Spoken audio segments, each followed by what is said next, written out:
Video کو like کر کے آگے شیئر ضرور کر دینا۔ اب انہوں نے خود لکھی مگر اس کو اپنے نام سے شائع کرانے کی بجائے اپنے شاگرد کے نام سے شائع کرا دیا۔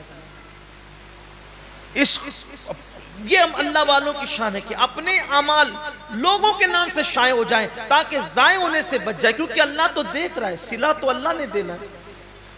لیکن آج حال یہ کہ انسان یہ چاہتا ہے کہ سب کا کے اعمال ہم اپنے نام کر لیں۔ اب تو حالت یہ بھی کتابیں خرید کر کے اپنے نام سے چھپائی جا رہی ہے۔ لوگ لکھنے والے باصلاحیت لوگوں کو اللہ ماشاءاللہ پیسے دے دیتے اور وہ مسودہ خرید لیتے ہیں اور اپنے نام سے شائع کرا دیتے۔ میں کہاں اللہ والوں کی وہ ذات کہ اپنی کتابیں دوسروں کے نام سے شائع کرا دی تاکہ اجر ضائع نہ ہو، اور اب کہاں حالات یہ کہ دوسروں کی کتابیں اپنے نام سے شائع کرا دی، دوسروں کے کلام اپنے نام سے شائع کرا دی۔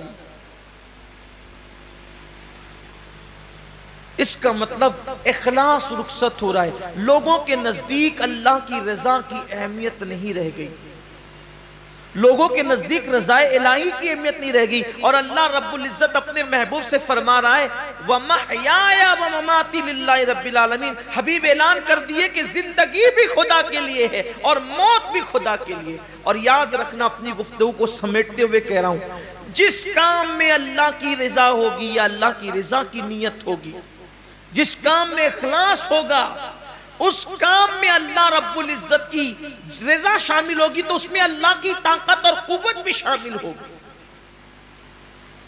جس کام میں خلوص ہوگا، اس کام میں خدا کی طاقت بھی شامل ہوگی۔ اس سلسلے میں ایک روایت بیان کی جاتی، اس میں میں اپنی گفتگو ختم کروں گا۔ دین کے داعی اس کو خاص طور پہ سنیں، داعیان دین کے لیے بہت اہم چیز ہے۔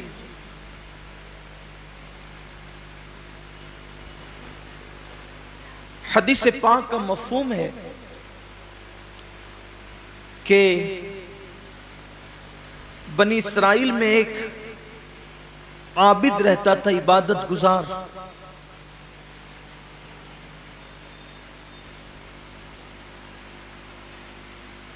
اس نے دیکھا کہ اس کے علاقے کے لوگ ایک درخت کی پوجا کرتے ہیں، درخت کی عبادت کرتے ہیں۔ اس کو احساس ہوا کہ میرے اللہ کے ہوتے ہوئے غیر اللہ کی عبادت کوئی کیوں کرے؟ تو سوچا کہ یہ درخت ہی کاٹ دوں تاکہ شرک کی جڑیں کٹ جائے۔ کڑاڑی جو ہے وہ کندھے پہ رکھی اور کندھے پہ کڑاڑی رکھ کر کے نکلا۔ اب شیطان کو کب گوارا تھا کہ شرک ختم ہو یا شرک کا خاتمہ ہو؟ شیطان تو گمراہی، کفر و شرک، گناہ، بے باکی، وہ تو فواحشات عام ہی کرنا چاہتا ہے۔ تو وہ آیا، اب یہاں دھیان سے سننا، بہت غور سے سننے کی بات۔ شیطان آیا اور اس نے آ کر کے پہلے اس کو یہ کہا کہ آپ کہاں جا رہے ہیں؟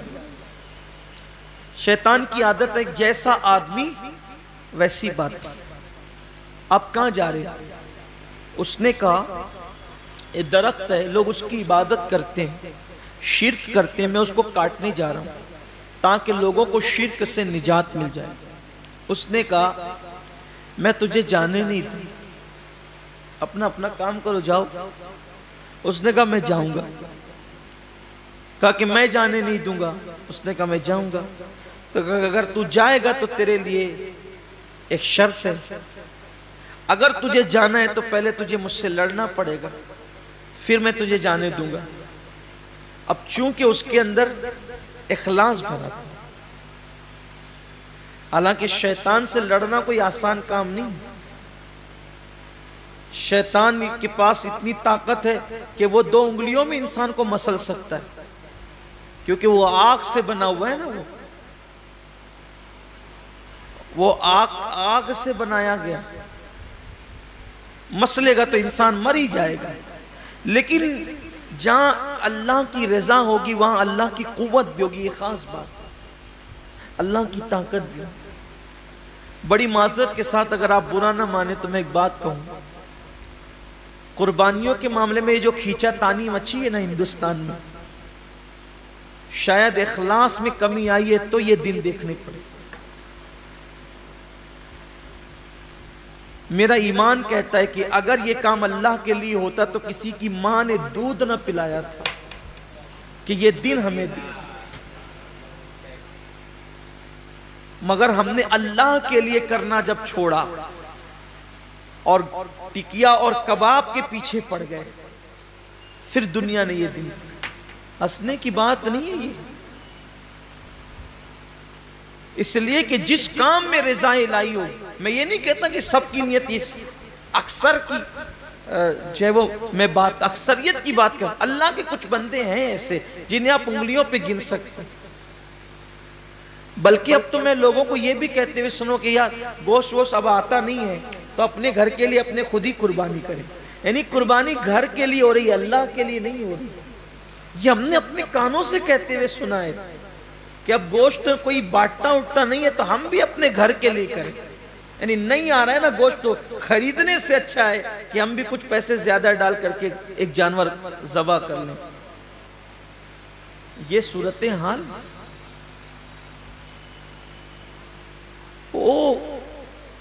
اللہ کی رضا کا والے جو کام ہوتے ہیں پھر اس میں قدرت کی قوت شامل ہوتی۔ اگر آج بھی مسلمان توبہ کر کے مخلص ہو جائیں، مجھے اللہ کی ذات سے امید ہے، دیکھیں ابھی حالت بدلیں گے، ابھی مسلمانوں کی حالت بدلے گی، لوگ اللہ کے لیے کریں گے۔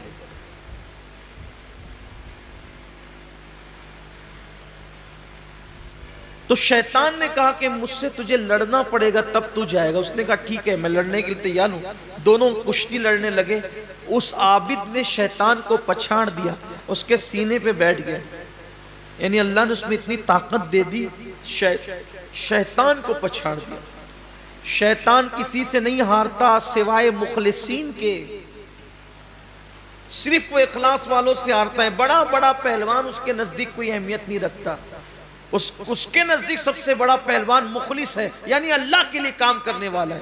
وہاں دبلے پتلے کا اعتبار نہیں ہے، وہاں سب سے بڑی طاقت اخلاص کی طاقت ہے، کیونکہ جب اس نے کہا تھا کہ میں بیٹھ کر تیرے بندوں کو بہکاؤں گا ورگلاؤں گا، تو اللہ نے فرمایا تھا جا تجھ پر میرے مخلص بندوں پر تیرا وار نہیں چلے گا، میرے مخلصین پر تیرا وار نہیں چلے گا، یعنی اہل اخلاص کو تو نہیں بگاڑ سکتا جو میرے لیے زندگیاں گزارتے ہیں۔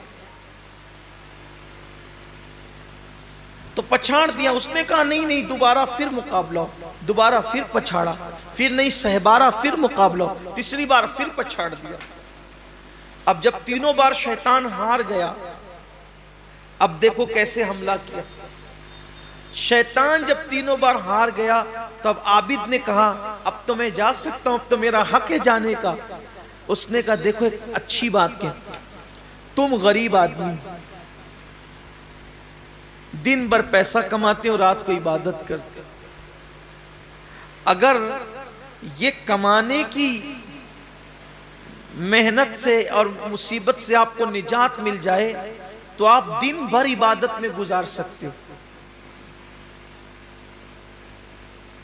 اگر تم یہ کام نہیں کرو گے، ان کو ان کے حال پہ چھوڑو، ان کو ان کے حال پہ چھوڑو، اگر تم یہ کام نہیں کرو گے تو تم سے پوچھ تھوڑی ہوگی۔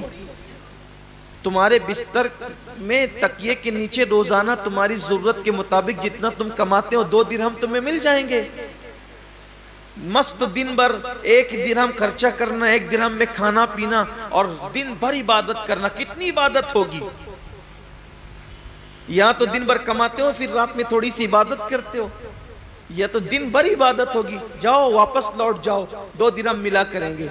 یہاں پتا چلا شیطان کو دن بھر کی عبادت منظور ہے، شیطان کو دن بھر کی عبادت منظور ہے۔ ویڈیو اگر اچھا لگا ہو تو لائک کر کے